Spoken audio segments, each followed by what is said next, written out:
Messieurs, dames, Tanguy Koki.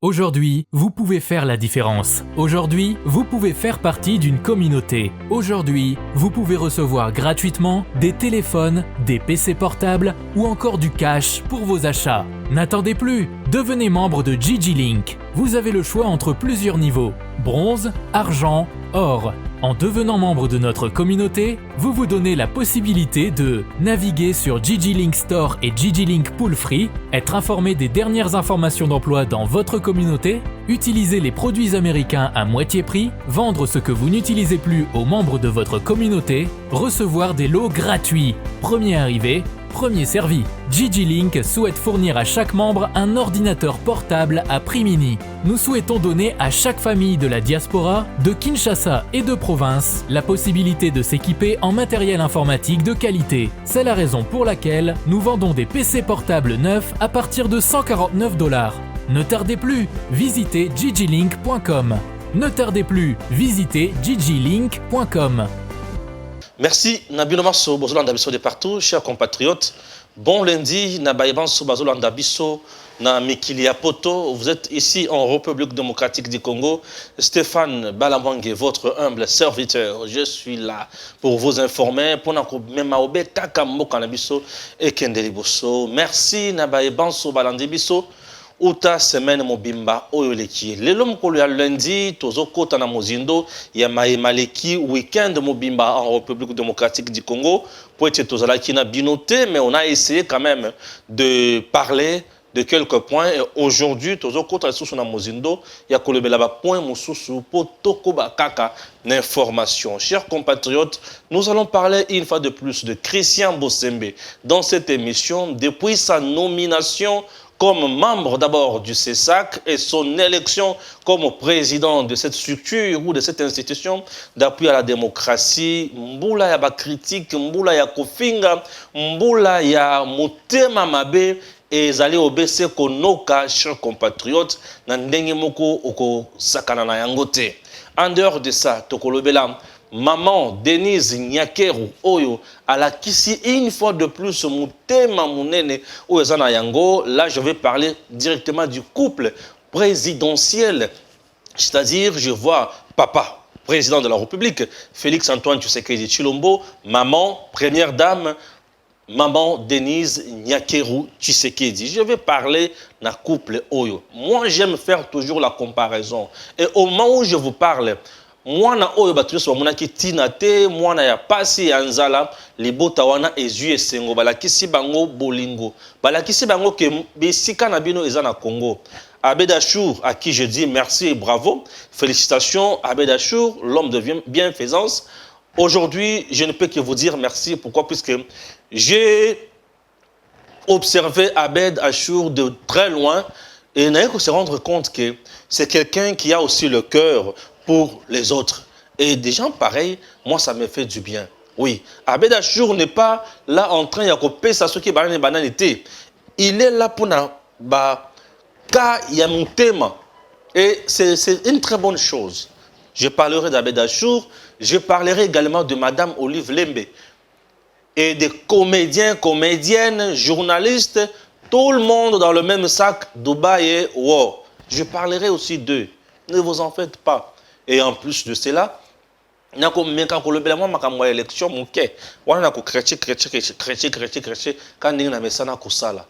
puis, et actualité, ça est belé, zala na biso.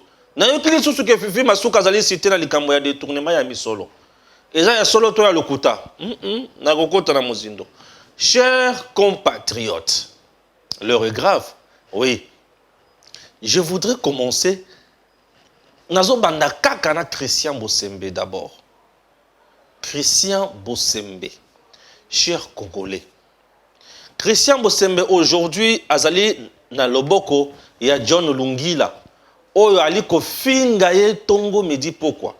Koloba na yeke asali journalisme te lelo ye wana azali président ya CESAC babimisaki misolo plus de $25,000 par André Mbata, premier vice-président de l'Assemblée nationale, pour na kolekisa Christian Bossembe pour na ye wana John Lungila abakisi lisusu ke président Tshisekedi azana kati ya kosala makambo ezozala ya potopoto. Kaka pour la Christian Bosembe lisusu ba publier eloko oyo alobi ke ye akoki jamais kozala la même sac batie bango na mutuka batie bango na avion bamemi bango obe lokola bangulu ti esika songolo to pakala bruru besika bakomisa bango na bakabole bango mapa e consort balobi tala Bosembe ninga fingi susu baninga mususu.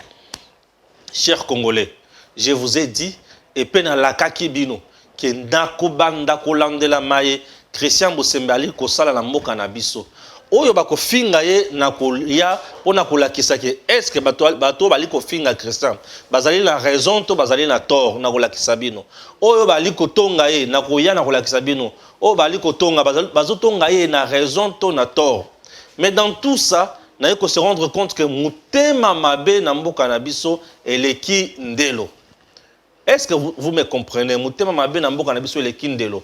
Photo ya liboso yango wana balakisi et pas ya Gims Lokumu ezali photo nini Christian Bosembe bache ba Pero Luara bache ba lokala bache ba tuebele balobi ke Christian Bosembe afingi bango bazali obelo kola bangulu bakenda ke pa katumbi na sac sans unité sans personnalité ya koki kosala bongo te maye oyo Christian Bosembe alobaka je dois lire ça correctement ndenga loba yango photo kaka ndenge bozomona yango wana alors ngai siko na otanga voilà photo ezala kaka bongo bandeko balandi ngai nakota na mozindo ya likambo oyo po ete bato balekisi makambo oyo ezali malamu te.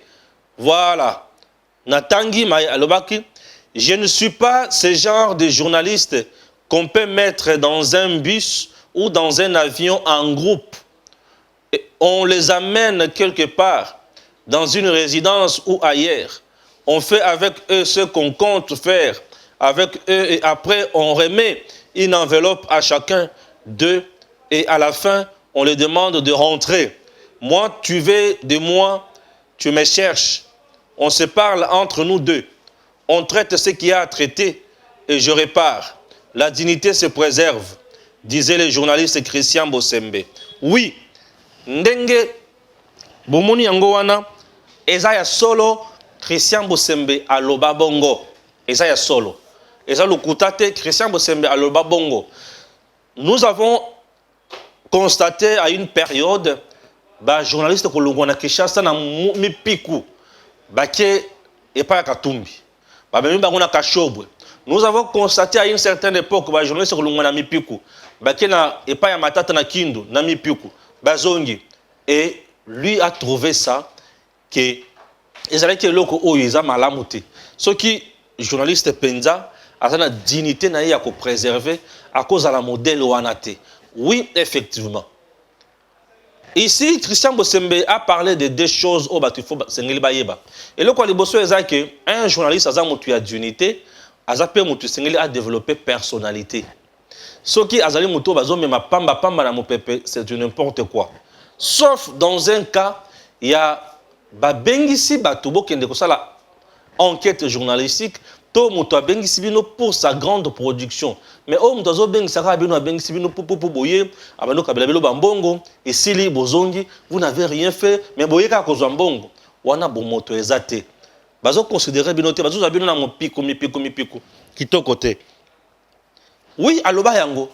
Est-ce que atangi komo ya mutu na kati ya makambo te atangi ba journaliste oyo bakendaka kosala bongo alobi ba journaliste oyo bakendaka kosala bongo afingi mutu te oyo nyonso akoganga eza oyo azo zala na kati ya likambo wana c'est tout à fait normal. Oui, il a trouvé un constat mais abaki selo ko mi balé alobi ngai ceux qui ont na posa ya ba service nanga oui alobi yepe aza na posa ya ko sala communication azana posa ko pesa information sur mutu mais ceux qui ont na posa ba service nanga ko bengisa na mupikuto na mipikute ko tianga na mutu kate ko tianga na avion te ko memanga na kashamata te ko memanga na kashobo te ko memanga soki na zamba nini wapi te bengangai to solola na yokayo oyokanga to conclure marché et c'est parti afingi le sous mutu te. Il a donné ça sur base de d'unité na na personnalité na Christian Bosembe n'a pas tort. Mais maintenant le problème sur lequel Pourquoi on a publié ce message aujourd'hui? Oui, on a publié ce message aujourd'hui pour nuire à la personnalité de Christian Bosembe. Pour poser na batu oyo lelo bazoza la kami mipiku. Pour bangonde mutu bazana kacha kokende ndenge wana. Et bango kaka mutu bimise loko wana pour ba créer moins animosité na kacha population. Maintenant, je vais vous dire ceci. Depuis que Christian Bosembe a été nommé comme membre du conseil de CESAC, baye ko ponaye les sous comme président de CESAC, azali sous na droit ya kolobate. Christian Bosembe n'a pas présenté l'émission, n'a plus présenté l'émission. Ça c'est que les gens doivent savoir. Depuis ba nommé baye ko ponaye atika les sous ko présenter l'émission te. Pourquoi azana droit sikoyo ya réserve na niveau ya CESAC a commis contrôleur et moto ya ko sanctionner les sous. Donc le CESAC va contrôler, ok, va contenu na ba message nyonso ezana kati ko lekana na média oyo ndenge ba journaliste bazana kati ko traiter yango et tant à contrôler à ko sanctionner oyo za ya mabe. Donc Bosembe aujourd'hui contrôle et sanctionne. Tout comme il peut aussi créer la sensibilisation, tout comme il peut également kobengi sabatu pona ko sunga bango moi remise à niveau moko boy na cadre moko boyake par rapport à musala na bino, par rapport à contenu na bino, par rapport à contexte ndenge mboka ezozalela, par rapport à message et sengeli boye ba ligne nini ya ko suivre pour éviter soulèvement, pour éviter de démobiliser les troupes na front, pour éviter de créer moto na la société, pour éviter de créer inimitié entre le peuple et les dirigeants. Est-ce que vous voyez Moussala Christian Bosembe? Donc aujourd'hui, Christian Bosembe, tel qu'il est là, il est tenu na droit à réserve. À quoi qu'il sous jamais que les canaux médias banda ko présenter émission. À quoi qu'il sous peut ko tweeter, même pas ko tweeter, à bandi ko critiquer sous les journalistes. Non. Christian Bosembe n'a plus ce niveau. À combien de niveau il y a l'écolo? Niveau il y a l'écolo, il y a kotala maebiso tolo balelo. Kotala maetolo ba tozo kwaka oyo. Yende akotala yango. Akotala est-ce que makamoto ali koloba tozo respecter mibeko ya mboka? Est-ce que maeto ali koloba na moma toza? Est-ce que ça malamu? Maeto ali koloba na moma toza, est-ce que ça la campagne électorale? Maeto ali koloba na moma to ali. Est-ce que elongo bani toka bwana bikolo? Vous voyez un peu. Donc les gens qui publient déjà ce genre de messages pour créer Christian Bosembe ba problème et ça motema mabe tout simplement. Donc aujourd'hui Christian Bosembe a commis papa. Moto a commis papa, jamais kokota lisusu na guerre, to na bitumba na bana na ye. Papa aza wana pona kopesa kaka orientation kolakisa bana kekeba. Ba nzela wana eza mabe et comme mabiso na bokabwani et comme na mobulu et comme na iloko ya mabe. C'est ça Christian Bosembe. Est-ce que vous comprenez? Donc les gens qui pensent que Christian Bosembe a publié encore ça pour insulter les gens ou critiquer les gens, non. D'ailleurs, Christian Bosembe n'insulte pas. Je ne l'ai jamais entendu insulter. Bosembe n'insulte pas. Alors, ça c'est le numéro 1. Le numéro 2, Ezali John Lungila. Lui ne fait que insulter. Je vais lire tweet à John Lungila. Photo na yango wana dans tweet na ye. Voilà, bomoni tweet à John Lungila yango wana. Merci na Gims Lokumu le nambwa kaetro. Eza mikate toni nzambe. Voilà, John Lungila ye wana. Scandale au CESAC. 25 000 $ à chacun sur financement du prof André Mbata pour élire Christian Bosembe. Un président sans diplôme en communication, avocat au bureau, en même temps journaliste, du jamais vu, chercheur en droit écologique, Université de Canada. Il n'existe pas une université pourtant, c'est non. Au Canada, mensonge. Une honte pour un donneur de leçons. Bon, je suis et pas John Lungila. Natuni bandeko. Congo, et le gozo mabiso na Congo, eza mutema mabe. Nde le gozo mabiso. John Lungila d'abord un jeune. Christian Bosembe un jeune. Donc le président de la République a nommé jeune lokola yo. Nesiko beta maboko. Nesika opesa merci na mokonzi. Yo ok ailleurs. Obandi ko finga. Obandi ko dénoncer. Obandi ko kundula makambo. Entre temps makambo zo kundula. Ozape na preuve na yangote biloko ya lokuta. Nyonso wana kaka pona ko bebisa réputation ya moninga. Congo eza boye. Biso banso toza na kati ya libulu muzindo makasi. Mais mutu moko azu makasi ya komata a grimper na mur, a grimper na mur, a grimper na mur, lera komi siko libanda po abimisa mutu asimba kaka libende po asimba na libende oza bien soudé libanda po abima ba o bazana se basale nini ba bendiye moninga akomi na point ya kosimba libende po abima yo na se obendiye. C'est-à-dire que biso nyos tout ça la nini tout ça la obeka kana kati ya libulu wana ezali makanisi ya ba Congolais. Les Congolais n'aiment jamais comme on a bande konaye baninga na ye ba mata ya beta maboko Congolais linga abongote wana eza particularité na biso et particularité wana eza bondo qui eza semence ya diable. Ils ont sémence, il y a diable. Puisque Satan n'aime jamais voir les gens évoluer ensemble, en groupe. Non. Satan n'aime jamais comme on a moto à tombouama. Non. Et c'est que John Lungila a sali, ils ont bondoki. Ils ont bondoki. John Lungila, de un, n'a pas de preuve. Oh, il a dit que André Mbata a bimisa. $25,000 à pesa na batunyo so bazana ces sacs pour pas pour Christian Bosembe comme président ya ces sacs. Et ça bondoki. Et à bondoki. André Mbata est premier vice-président de l'Assemblée nationale. Christian Bosembe ne vient pas na quota ya Assemblée nationale té. Christian Bosembe vient na quota ya président de la République. Dites-moi, André Mbata a kozwa mbongo pour qu'il ne corrompre kuna pour y a gagner nini. Tout ça, c'est puisque André Mbata et Christian Bosembe bazalaka toujours ensemble. Mais écoutez, Liwa wana ezali bondo kikaka. John Lungila aujourd'hui a fui le pays. Vous savez pourquoi? A préféré que ne yé moi sinabana na mikili ya poto ko vanda kuna. Mais lui-même ici, John Lungila a travaillé avec Steve Mbikai na cabinet. Il était payé par le gouvernement congolais. Est-ce qu'ils allaient qui pêcher? Est-ce qu'au moins Christian Bosembe l'équipe pour na kofinga John Lungila n'enga travaillé na Steve Mbikai n'enga vanda ko futaye? Il a été nommé par sur arrêté. Il y a cabinet, il y a Steve Mbikai. Ils ont qui chance naie, ils ont qui ta naie. John Lungila travaillait na Bochab. Pire petit Bochab.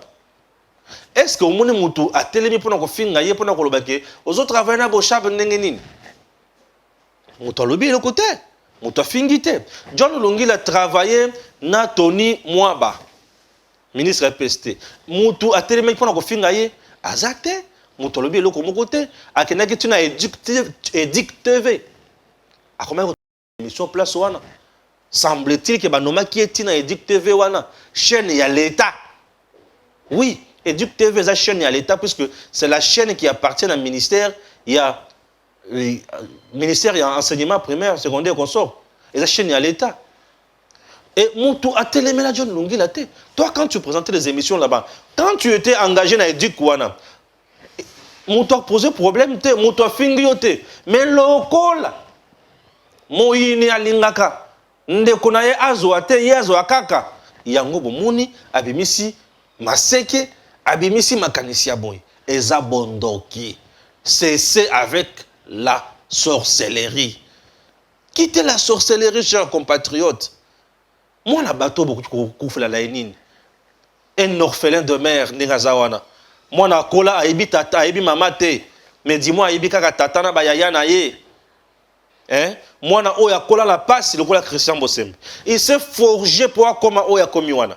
Ne sika bo pesa eta force kende liboso sala musala bato bazaka tia kofinga ye kaka kotonga ye.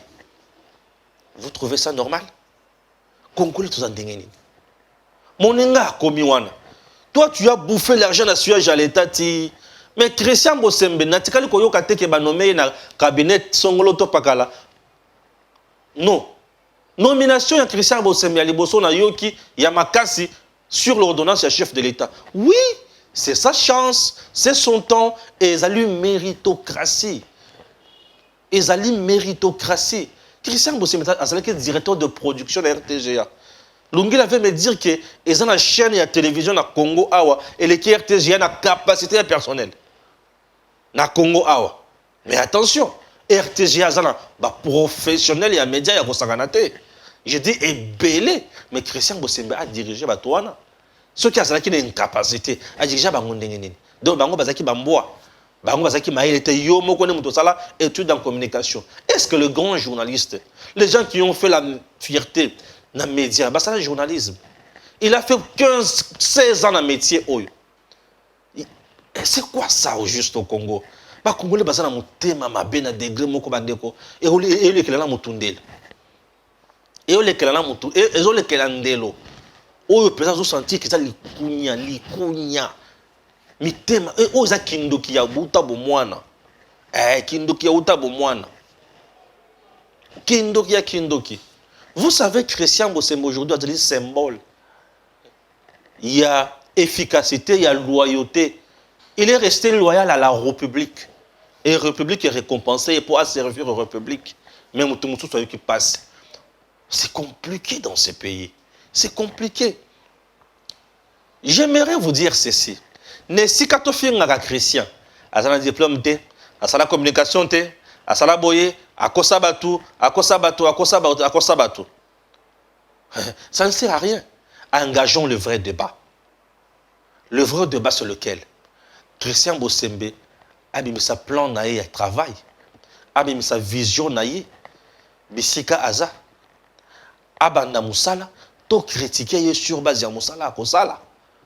Les gens n'aiment pas critiquer Moutou à l'œuvre, mais les gens aiment critiquer Makambo Zotala. Ils ont la tinate. Pour le critiquer les Arabes, ils savent que Christian Bosembe a bala moisi à Mundele. Et le Bakoyi, ils savent que Zaka a bala moisi à Mundele. Mais et le Gosalinga P, c'est un zèque, Bobengi était PD, Bobengi a PD. Pour ça, la PD. Il faut qu'il y ait le bataille qui a PD. Mais a PD. Wana bolobi yangote pour aza yangote. Il faut qu'il y ait que Christian Bosembe a bala moisi à Mundele. PD. Et wana zoba. Oui. Mais et comme makambo bozo bimisa makambo lokuta. Les diplômes, oui, ils allaient bas titre. Mais le savoir oyo moto qui ko présenter ndelo ko lakisa ke moto atangi. Lo lenga ya kozala na société ndelo lakisa ke moto atangi. Yo moto sali communication. Lungila. Ne sika ola kisabiso boyebi oyo zana yango, mais yo bandi ko lakisa biso ko finga. Yo bandi ko lakisa biso ko bimisa biloko ya na diffamation na kati. Est-ce que tu as des preuves que Mbata a bimisaki $25,000 à payer dans Moutonio sur le niveau de ses sacs? Pourquoi insulter les gens comme ça? Pourquoi cracher sur les gens comme ça? Bato, bakomi opesa la biso soni. Bato bakomi opesa biso passe na mboka na biso. Et si tu étais vraiment journaliste républicain, combien de fois as-tu tuté pour encourager nos FARDC au Bazar Bitumba? Combien de fois on lancé message dans le sens où et athée. Mais dis-moi, il faut faire un Bosembe. Non, ce n'est pas Bosembe ici. Tous la totale Moussala Bosembe à Kosala. Et Kosala Moussala malam tous la Moussala mabe. Donc on juge Bosembe wana. On juge le mensonge au pied du mur. Boto la mire en oza côté ngama. Tous les années. Mais bozo finga mutu à l'occasion de rien. Il y a les soni. Point 1. Alors on a kena Denise Nyakero Tshisekedi nzambe na ngai mama boboto. Botala ba photo oyo. Mama Denise. Na papa Félix Antoine Tshisekedi. Bomoni ba photo wana. Bomoni mutu sana ba photo wana mwana oyo na jembela kité consort. J'avais dit l'autre fois que bakoyambaye bayambiye. Abeda surpe ye wana na ba photo esusu na mama Denise na mwana. Bayambi bango nyonso. Baye wana Mama Denise a gombi maboko te. Alors, moi, je suis sourire pour Abed Ashur, c'est bien. Ba acte ya boyezo pesa nga esengo. Mote mezo sepela makasi. Mais yo kasi koyo. Mama Olive Lembe. Yewana na mesa na ba journaliste belé, na ba comédien et comédienne belé na Dubaï. Ba ke kolia, ba ke komela, batala bana basi ba sokola mitakala na nini na ba mai na ba plage, batala o bazo sokola ba maillot de bain, batala bibali o bazo sokola na mitakala na ba plage. Musala bango ba ke osala yango wana na Dubaï. Balia ba mela ba somba biloko bazonga. Et na moment oyo première dame Maman Denise Akendaka na Dubaï juste pour chercher le partenaire. Babi misela biso menu ya restaurant. Babi ba plat oyo $13,000. Oyo $20,000. Boye bisanga sikoyo. Oyo sikoyo bisika bango bazakuna. Ba plat eza combien? Wana boye bisanga te. Ba sac oyo tomoni kuna ba Louis Vuitton wana. Combien ba sombi kuna? Wana boye bisi bato balobi te. Pourquoi j'en parle? Bato balobi mais Stéphane yo pe okufa na bato yo. Non. Azu ba comédienne, na ba comédien. Azu ba journaliste. Moment oyo toza, yé lokola leader. Hein? Olive Lembe aza leader. Yé lokola leader, azu. Ake na bango. Yé mutu alobaka ke aza na compassion ya bato bazokufa na est. Aza na pasi ya bato bazokufa. Aza na pasi ya bato bazola violer. Yé mutu kutu akenda plus loin. Mettre en place un collectif ya ba avocat pour na kobanda ko samba ko assister batu oyo bazali victime ya mauvaise justice. Chers compatriotes, mais lelo atali batu kuna ba est bino na est beaucoup fana bino bunagana soki okende kende nango kiwanja beaucoup fana bino ruchuru beaucoup fana bino ngai na kina ngako vivre kotoyo bakie kolia bakie komela. Depuis Makamwane Bandi, nous sommes derrière nos FARDC, nous sommes derrière le commandant suprême des forces armées qui s'est à l'objet Angote. Depuis Makamwane Bandi, Boyoki ba journaliste na yewana, na ba comédien na ba comédienne wana, ba tellement pour na kolobake, botike la biso mboka na biso, ba l'objet Angote. Nazo interpeller bino pour comprendre que nous vivons na banane na mboka oyo. Dans ce pays, nous sommes entourés de méchants. Dans ce pays, au moment où ça brille, et ça n'a pas tout, oh, bango bazolo banini, ah, ezika soki kozika, bakufa soki bakufa, basala soki bakosala nini. Quelle attitude pouvons-nous adopter dans le moment où toza? Et ça attitude de guerre. Oui. Une lutte qu'on ne lutte pas, une lutte où ils ont perdu en avance. Ozo lutter, oui, on peut espérer. L'espérance appartient à ceux qui luttent. Oui, tu ne luttes pas, tu ne peux pas espérer. Vous espérez que Goma, Bukavu, Ituri, Bisika na biso nyonso, ezala kimia. Est-ce que nous luttons? Vous ne luttez pas, mais vous espérez. Non. Et un miracle que vous avez la tête. Et comme tango oyo biso banso to vanda, la communauté internationale qui nous combat là, elle écoute et le komoko ya mutuya, opinion publique, population na balabala.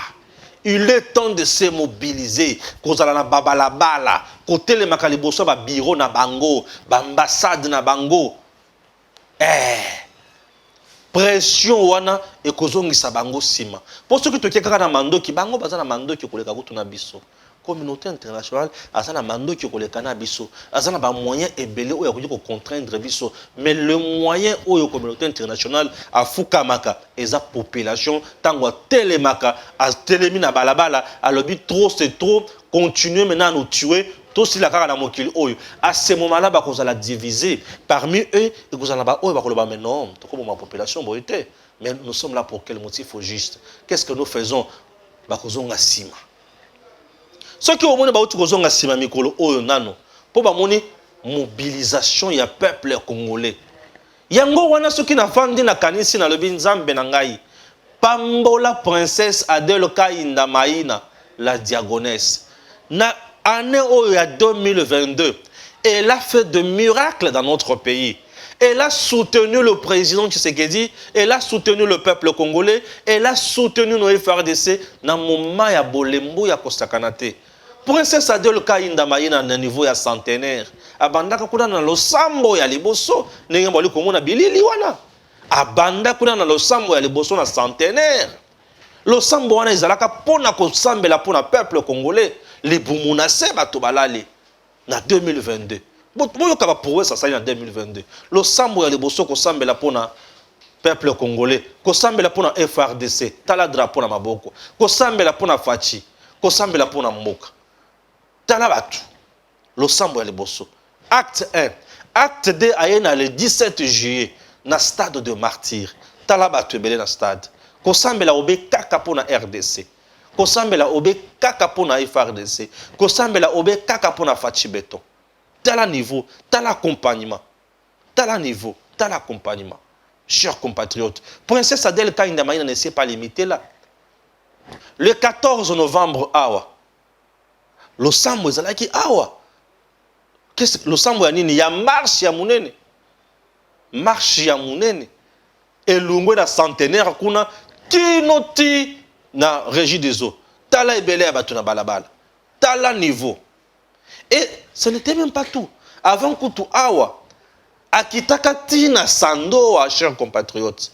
Et na Sandoa wana Princesse Adèle Kainda, l'église.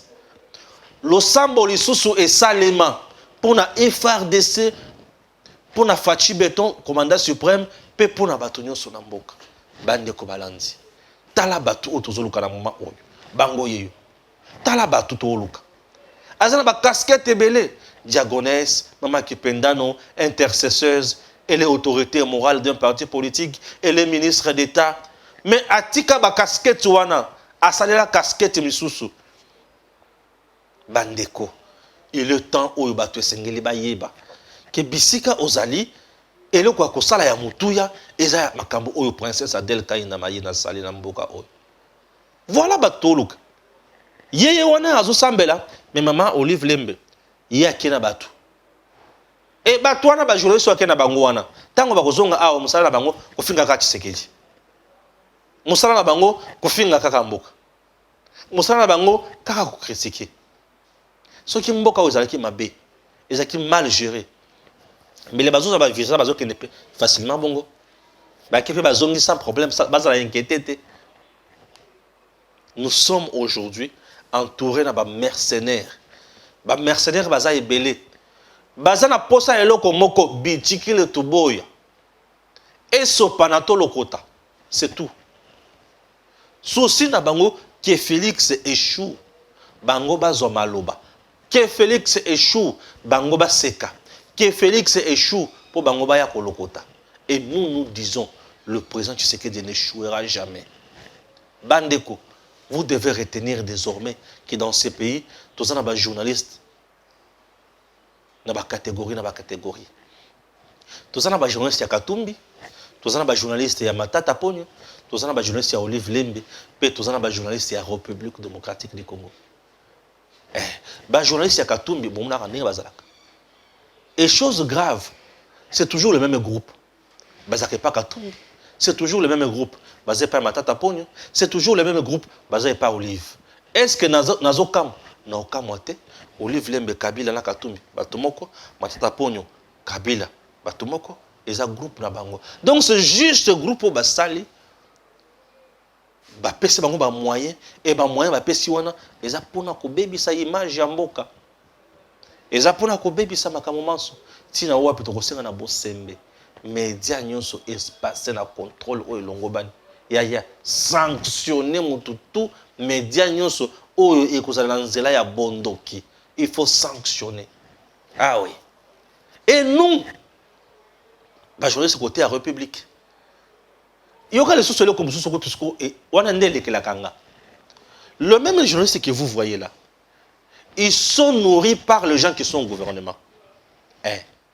Ba journaliste bomoni wana Bazali sont nourris par le ministre au bassin du gouvernement. Ils sont même nourris également par l'entourage même du président de la République. Contraste. Ils sont bien introduits là-bas. Je vous dis, et nous autres ici, qui travaillons pour le bien-être du peuple congolais, pour que bimisata makambo o ali ko salama malamu. Ils a passé au ministère. Ils a passé au ministre, on va approcher. Moi, je l'ai toujours dit, tout haut. S'il y a un ministre dans le gouvernement, on a travaillé normalement, c'est princesse Adèle Kaïnamaïn. Dans le Bakayango, tout haut. Une dame de vertu. Là, c'est que ça dit. Princesse Adèle Kaïnamaïna, basaki na réunion de travail. Là, tout le monde est entreprise de la place. Le réunion est kobanda R1, 14 heures. Comme akuna, akomi na nzela embouteillage et kangiye na embouteillage. Princesse Adèle Kaïnda akiti na mutuka. Abandi ko tambola makolo na équipe na ye. Quand ninge mumni gim sazo la kisabino wana. A tambola makolo na équipe na ye. Comme na lieu il y a réunion et réunion zobanda na 14 heures juste mais hier a commis na 13h51 minutes avant pendant 9 minutes 14h1 minutes bato ba bengisa ki réunion de travail ba comité à Télémi à Zongi décide de vider le lieu, une belle leçon et administrer à qui veut suivre cet exemple du respect du temps. Boyoki voilà princesse Adèle Kaïnamaïn. À ça, les sacs heure va jeter. Elle respecte l'heure comme pas possible. Vous vous imaginez qu'elle se réveille à 4h moins 11. À Bongami, à Bongisinda Konaye, à Zutaya Kosambela, à Silisi. À Ké na bureau. À Bandi Moussala na 5h11. À Sali Moussala na eti. Moutoyaka avant ba travailleur, ba agent. Asali Moussala a silisi 16h11. Ce qui est moukolwana azana ba urgence belé, elle peut aller jusqu'à 19h au bureau à travailler à silisi. Bota la niveau ya mutu. Donc avec elle, ceux qui boyokani rendez-vous tout ça, elle respecte l'heure comme pas possible. Elle ne remet jamais ce qu'il doit faire aujourd'hui pour demain. Ou à demain, non. Asalaka kakana moukolone ngalobi. Et elle est toujours comme ça. Rigueur na musala. Bandeko. Mboka na biso Congo. Et ça mboka munene. Oyo zo senga mutu na mutu. Azwa mayele, azwa makanisi. Tokende liboso. Pambate. Ce qui toujours sala makamwana te vous allez pas si mingi. Ezali pasi toza batu oyo singeli to kende liboso mais mboka oyo bandoki banchor ba ebele. Ah oui na koti na likambo élection pour to silisa siko émission na biso oui na msusu na oseka babimisi calendrier balibi élection le 20 décembre 2023. OK. Fayulu alobaki awa ke pas question il y a glissement. Kamita to katumbi na bato mususu to kopesa ta 1 minute c'était pour un glissement. Mais depuis que babimisi calendrier nazoka katumbi te nazoka kamita to te. Problème? Kamita to problème. Obeli. Katumbi obeli. Encre et sili pona kokoma. Tony, téléphone, ils ont la charge jetée pour vous tweeter. Tout ça, pendant que l'échappatoire, croyant que Félix a Rosalawana, pour nous savoir ce qui va glissement, Félix n'a pas le temps de faire de glissement. Azan est loko mon côté à Obanga. Tout va bien. Dans mon salon, il y a sali. Anne est loko mon côté. Anne est loko mon côté. À Obanga. Qu'est-ce que le calendrier est irréaliste. Je m'attendais seulement à ça. Si Kabovan d'abord mettre en place ma stratégie électorale, bon redynamiser ma base nabino, bon former ma témoin nabino, bon créer ma observateur au Barozalawana, bon s'imprégner malamu na oyo basali, bino le quoi les bossu calendrier est irréaliste. On dirait besoin d'un calendrier à proposer. Même si vous avez un autre calendrier à proposer, mais vous êtes frappé par ce que nous appelons incompétence. Vous avez la compétence, vous avez la qualité, vous avez le défaut de qualité. C'est ni abimisi calendrier. Ne si kabo banda contester. Lorsque vous ne préparez pas les élections, c'est-à-dire que vous préparez les contestations. La contestation est quoi nango? Et vos contestations du fait que ekozanga argumentaire solide na preuve beaucoup d'indakak. Et vous allez perdre toujours le temps. Chers Congolais, tout comme à bateau. On a proposé le calendrier. Ok, nous prenons acte. Vous vous préparez. Préparez-vous. Préparez-vous, préparez-vous, préparez-vous, préparez-vous. Et après, vous avez ce que vous avez. Ok. Tout ça prêt pour l'élection. Affrontez les élections. Affrontez la population congolaise. Affrontez le peuple. C'est tout. Ceux qui vous en ont raison, population copona. Ceux qui vous en ont raison, population coponate. Toboy, tout comme en 2023, non, en 2024 déjà, puisque l'élection c'est en 2020, les temps tous là-bas publiés, tout comme déjà en 2024, en janvier, ne sera tous là. Ce qui est le 26, ce qui est le 24 janvier 2024, pendant to yoka prestation en serment, to manda ko yoka makele na bino, na ba vérité des gens na bino pour là. Non, nous avons besoin yabo salamusa. Préparez-vous. Préparez-vous. Aujourd'hui là, ba conseil communaux ba kozalawana, municipaux bazawana, ba bourgmestre baza, ba députés provinciaux baza, ba députés nationaux, président de la République, sénateur. Préparez-vous. Préparez-vous. Boutique à distraction. Et ce que je vous demande, appelez la population congolaise à se faire enrôler massivement. Tango koki. Boloba na peuple, boloba na bandimi na bino. Bakende ko se faire enrôler. Bazo ba carte d'électeur, ba bomba yango malamu. Bokebi sabango ba s'enrôler 2 fois té. Pour ceux qui s'enrôler 2 fois carte kouyi. Ngai wana nali koloba. Tango ekoki botika makelele. Fayulwe uza wapi? Ah bacho misapite. Lokola na bacho misapite bengisa batu na yo ba s'enrôler. Ngai wana nali kosenga na batu. Au cas contraire bokolela na monoko mboka. Dossier nazali koyoka ya lola ba o ezanini ya ndenge nini na otuna kaka dossier na ali obe koyoka ya lola ba ya ndenge nini o ke fifi masuka ibi misolo ezali ya solo to ya lokuta. Bon, je n'ai pas encore tous les éléments, je suis en train de vérifier et puis nakoya kolebela yango tam susu na deuxième ou troisième numéro ya mkololelo. Que Dieu bénisse la République démocratique du Congo. À très bientôt. Messieurs, dames, Tanguy Koki.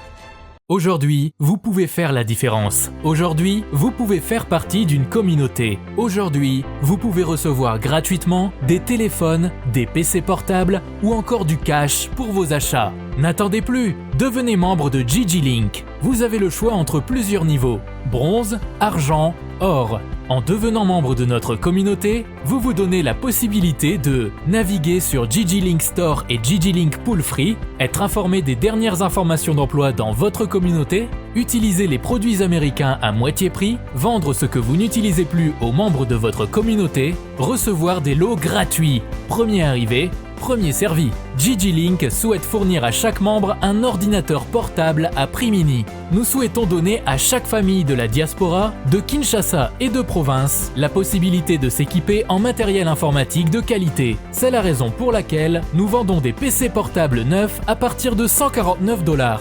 Ne tardez plus, visitez gglink.com. Ne tardez plus, visitez gglink.com.